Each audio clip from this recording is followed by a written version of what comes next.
Hi, I'm Yiska from New York City.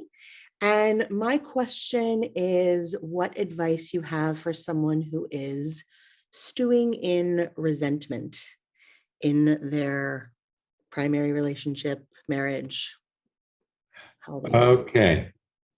Well. Stewing in resentment. I'm like, are you fully stewed? Maybe you should take your stuff out of the pot and eat it now. Resentment and regret are regret is when you think you're responsible for what happened, and resentment is when you think somebody else is responsible. It really I all don't comes. have regret. I have resentment. So is resentment as in you think you say your husband, your primary relationship, there are things you feel he's done wrong or is doing wrong that you are holding against him. Yeah, things that frustrate me, things that. Okay. Well, here's the thing, my dear. There's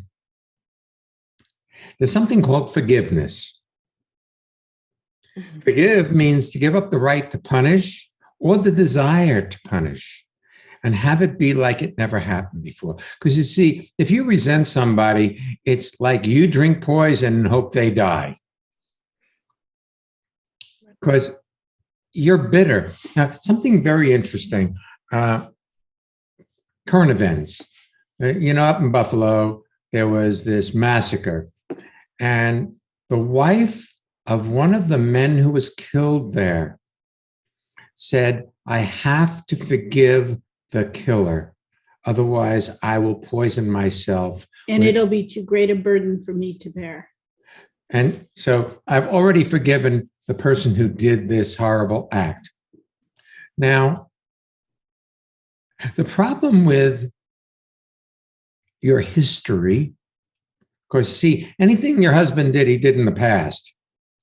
Because this moment, he isn't here and he didn't do anything in this moment. Or whatever he's doing is irrelevant in this moment. So if you hold on to the past, you don't have a present. See, when I said it's like drinking poison and hoping somebody else dies, it really is that. The question is, will you allow yourself to have a magnificent life without burdening yourself with what anybody has done in the past? So it's about you leaping into your moment of now rather than holding on to past transgressions. Look, Ariel and I have done things over the 40 years that we are together in the earlier stages of our relationship that we wouldn't do ever again. But they were hurtful from both sides. Now, to hold on to that which is hurtful can only destroy our relationship in the moment. So we've given up holding on to the past to be right. Well, that's another thing, that's a killer. Because when you're being right, you have no aliveness.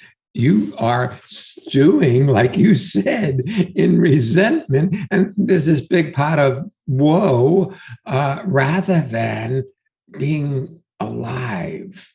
So, and I've seen you alive because we said something earlier that you brightened up to. And, you have to suppress you to be nasty or not nasty, but to withhold yourself from your husband. We don't tend to give advice, but I will tell you some of my experience about me that I think will translate well to your experience. I don't know what your husband's doing or not doing that you find offensive or you find that you resent, but I'm going to set that aside for a minute because there's a mechanical way of relating to life that we all have. We learn things in our cultures, like our background. We learn to be resentful. It's something we've seen at home or at school. It's something then we adopt. We learn how to do it. And one of the things that most of us get skilled at is keeping a list. So, oh, he did that. And you put it in your basket of grievances, or you make the list. That's how it generally works. So then when he does something that's similar, the whole list comes down. It's like, oh, yeah, it's just like when that happened and that happened, right? Here's what I've noticed about me. Shia can walk in and say, not ask me about my day. He might walk in, I'm in the midst of something and wants to tell me about a fish he caught. When I'm well in myself, I'm excited to hear about that fish. If I'm already upset, his walking into the room accesses the state I'm sitting in. Most people think that, oh, look, he doesn't care about my day. He's only thinking about himself. It's a reality as opposed to a symptom of an already ongoing upset. So I've come to notice, remember we talked last night, we met you really for the first time last night, at least in a long time. The first principle, anything you resist grows stronger. Life shows up exactly as it does in any given moment. And the third, anything you see without judging completes itself.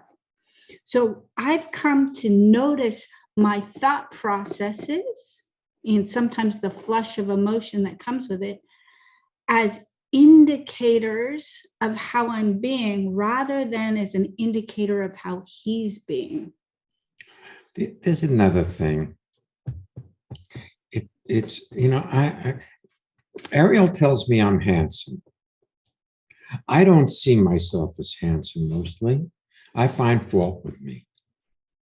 And if you're normal, you find fault with you. And anybody who likes you, they've got to be flawed. There's got to be something wrong with them for loving you. And your husband had the bad taste to marry you. And fall in love with you. So you're going to have to be on the lookout for what's wrong with that guy. That's right, because he likes you. And you know the weird thing is, Scott, Shai can say, oh, you look so beautiful. And it's so much easier to swipe that aside than it is to gather grievances. I think we've all been trained to disregard compliments, and it's the windshield wiper effect. Like that doesn't compute. I can't tell you anything about your husband. I do see that it has to be all you. You have to look at you. That's the other thing. I'm 100% responsible for the well-being of our relationship. And I'm 100% responsible. But it is not a 50-50 deal. And I have really seen, we've been doing this since 1987. And I've seen so many people, Yiska, who begin to be kind to themselves. And suddenly their partner is the person they fell in love with, or the person they haven't seen in years, or somebody they've never seen. It really starts with being kind to yourself. Now, what are you thinking about? Because you look. I'm just taking that in, thinking about where am I not being kind with myself? Well, I'll tell you where you're not being kind with yourself. If you do anything that the voice in your head disagrees with, it doesn't say Yiska. It goes, Yiska. The other thing is you're not going to be able to figure it out from here. That's change. Where you get a piece of thing and now you determine to be better. In transformation, we've had this conversation. The click has happened.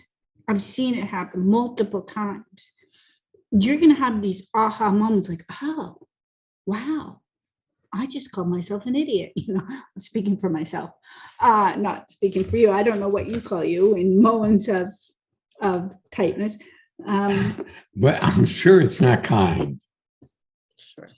And you wouldn't say what to an infant what you say to yourself in your thoughts when you do something that you don't approve of.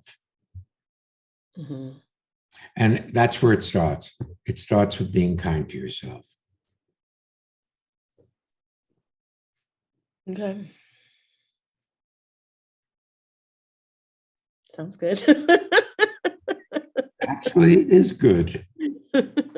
All good. I adore watching your face light up. There are these moments of it's like blossoming. It's just you're such a beauty, really. Yes, you are. Oh, thank you. Thank You're you. welcome.